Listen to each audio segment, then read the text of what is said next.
Alright gamers, it's the showdown of the decade.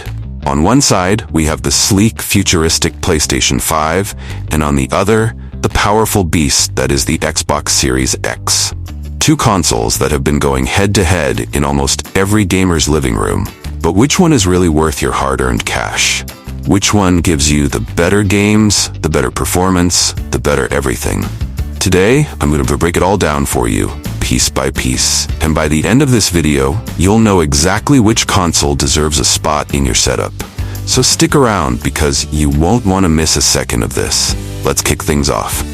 First up, the PlayStation 5. I mean, look at this thing. It's massive. The sleek, futuristic curves, the black and white color scheme, it almost looks like it belongs in a sci-fi movie. But real talk, this console is big. And finding space for it can be tricky, especially if you have a tight setup. I remember when I first unboxed this thing, I was like, where am I gonna put this? But once it's in place, it definitely stands out as a centerpiece. Now let's talk about the Xbox Series X. This thing is all about simplicity and power. No frills, just a clean, minimalist design. It's literally a black box, but it's also smaller and fits in a lot more easily with other devices. So here's the deal. PS5 might look flashier, but if you want something that blends into your setup without taking up a ton of space, the Series X is your guy. Let's be honest, how often do you actually stare at the console itself when you're deep into a gaming session? Alright, let's get nerdy for a second, because what really counts is what's under the hood. Both these consoles pack some serious power, but there are a few key differences. The Xbox Series X 12 teraflops of GPU power, true 4K gaming, and up to 120 frames per second. This thing is built to deliver buttery smooth performance, especially in high-intensity games like Forza Horizon 5 and Halo Infinite. The PlayStation 5 might not have as many teraflops, 10.28 to be exact, but here's the kicker. Sony's custom SSD, it's lightning fast. Games load in the blink of an eye. In games like Ratchet & Clank Rift Apart, you're literally jumping between entire worlds with zero load times. That's next level. So which is better? Well, if you're all about raw power and frame rates, the Xbox Series X takes the crown. But if you care about that ultra-fast, immersive experience, the PS5's SSD gives it a real edge. Now we're getting to the heart of the matter, the games.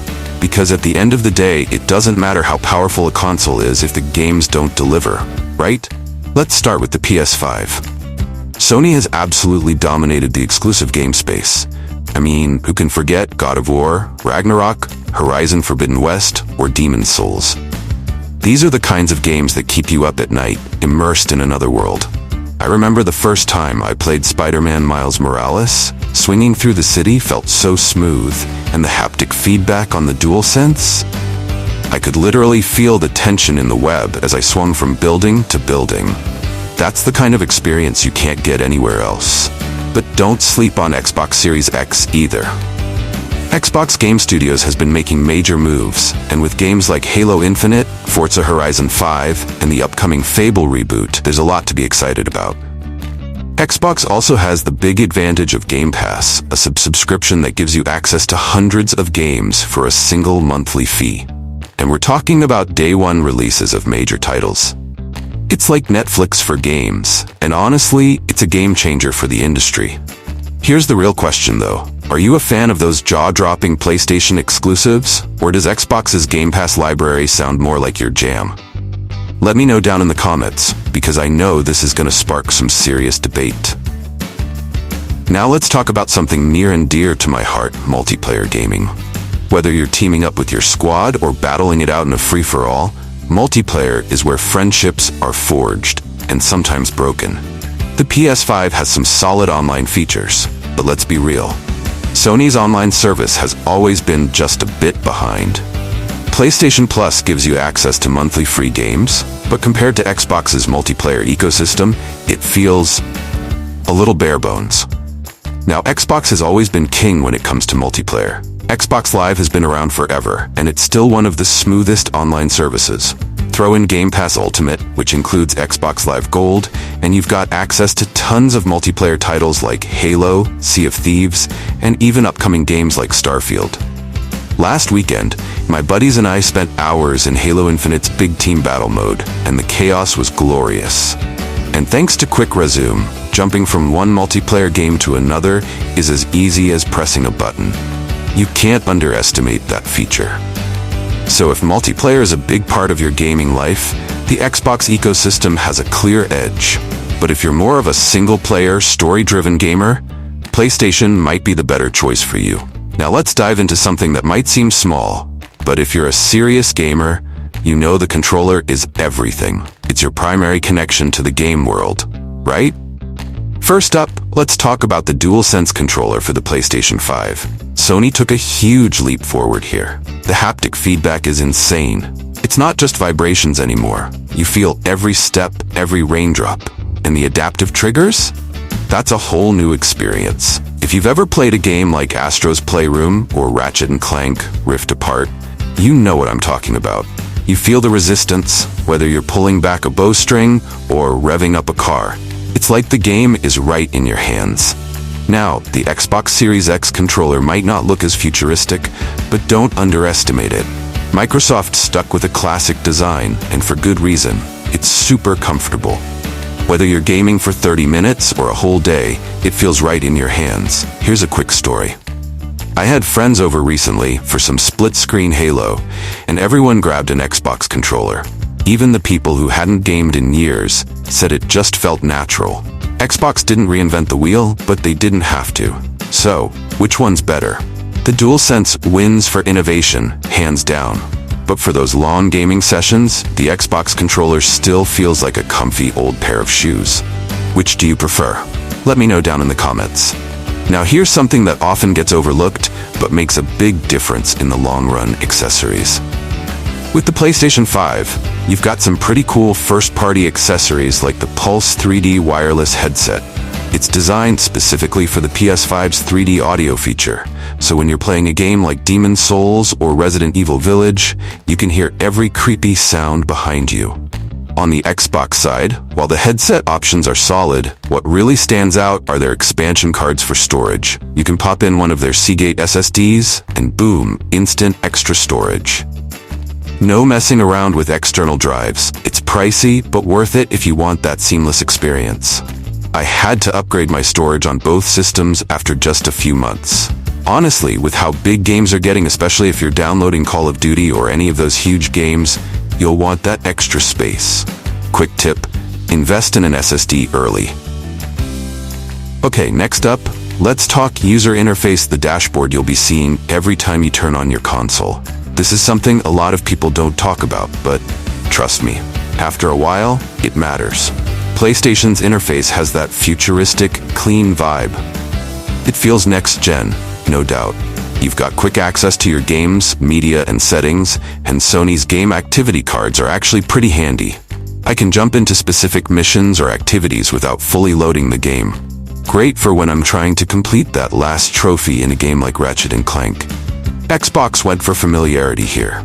If you've used the Xbox One, the Series X dashboard will feel instantly recognizable.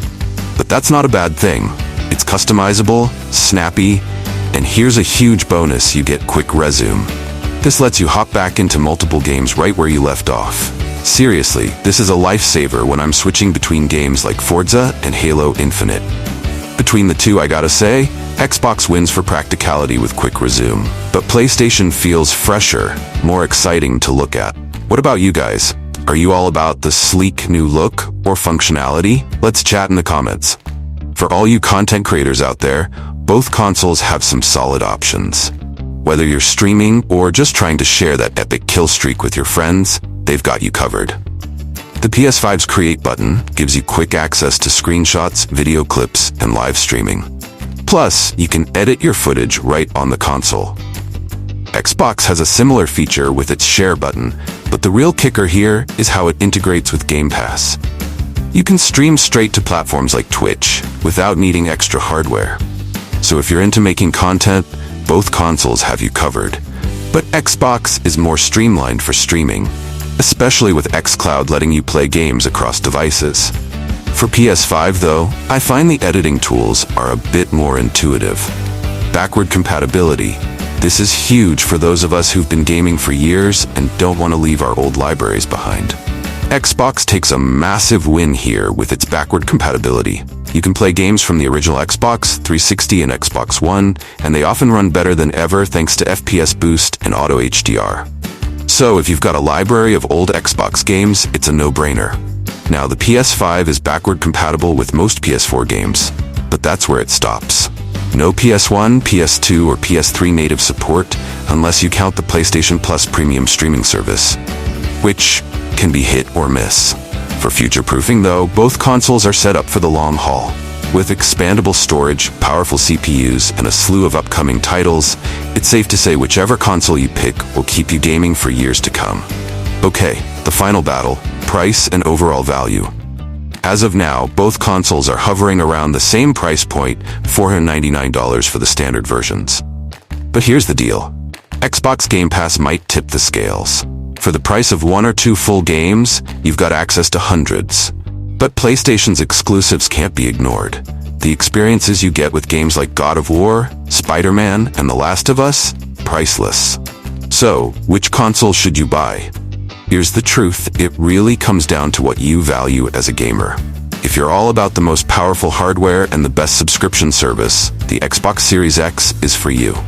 But if you're after those jaw-dropping exclusives and love that next-gen feel, you'll want the PlayStation 5. Ultimately, it's a win-win. No matter which side you choose, you're getting a powerhouse that'll deliver epic gaming for years to come. But I want to hear from you. What's your pick? Are you Team PlayStation 5 or Xbox Series X? Let me know down below, and make sure to like, subscribe, and turn on notifications so you don't miss future videos.